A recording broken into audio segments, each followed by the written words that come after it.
what would be, I suppose I'm asking a rhetorical question here now because I think I know the answer, but still I will pose the question, which is, why would someone have that idea that someone who looks like them is less than?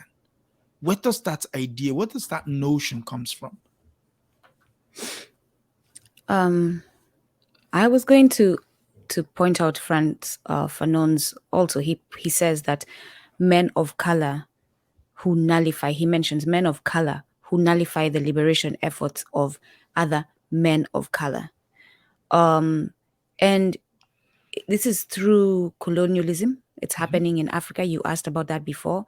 We see the beatings happening in Africa, in South Africa. You see them. I just watched a video this morning by Wode. Wode is a Ghanaian brother who's traveling throughout Africa to promote the beauty of Africa and encourage Africans to travel through Africa. And he was stuck at the border in Togo because they were not looking at him as a fellow African, as someone who come in, it's this mindset where we all see each other as inferior and therefore see ourselves as inferior. And it's been, we were taken to school, we were taught under their education system, and in that education system we were taught that they were better in many different ways. You were taught what's it called, Western literature, before you were taught your own African literature. So for a child, yes, I am surprised you said his name, but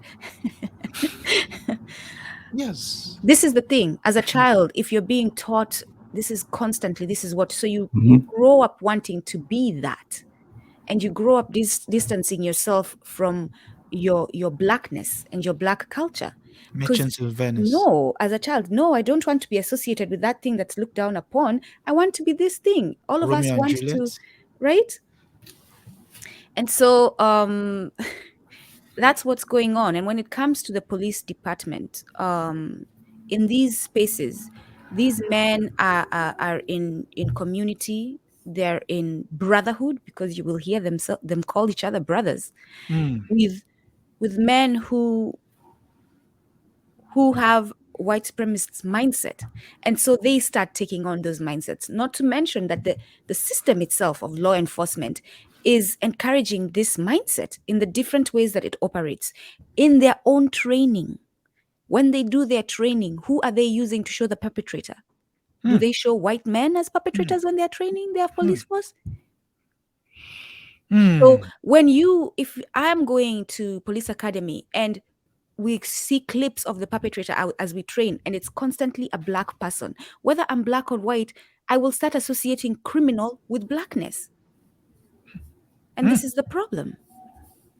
To echo what the sister said, remember the famous Professor Kenneth Clark experiment, right?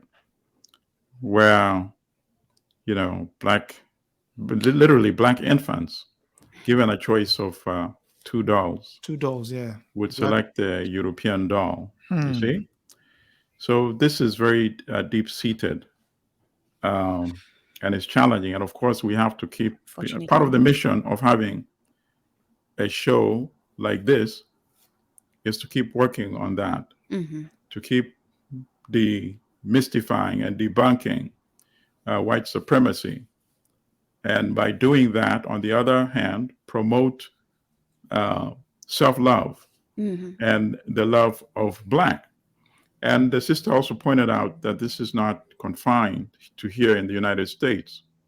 It's global. And she gave the example of South Africa, where we have all these incidents of South African citizens attacking Africans who come from other African countries to seek employment in South Africa. There were incidents over the last 4 or 5 years of, just a campaign brutalizing, beating, and even killing some of them. And Julius Malema spoke to this, and he raised the question. He said, why is it you're saying they're here and taking your jobs, right? First of all, these are low-paying jobs that should not even exist.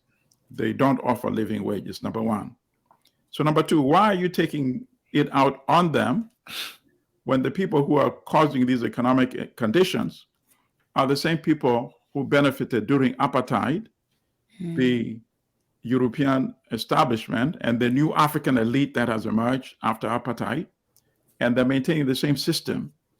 South Africa has, in terms of wealth inequality, the worst in the world, even worse than in the United States, according to a recent study that came out either from the World Bank or IMF, one of these two institutions, but did an assessment of global inequality levels and found that South Africa even exceeded the United States, where you have multi-billionaires, you have multi-millionaires living on the one hand, on one side of the track, literally, and on the other side, you have all these marginalized Africans who have never benefited from the so-called end of apartheid.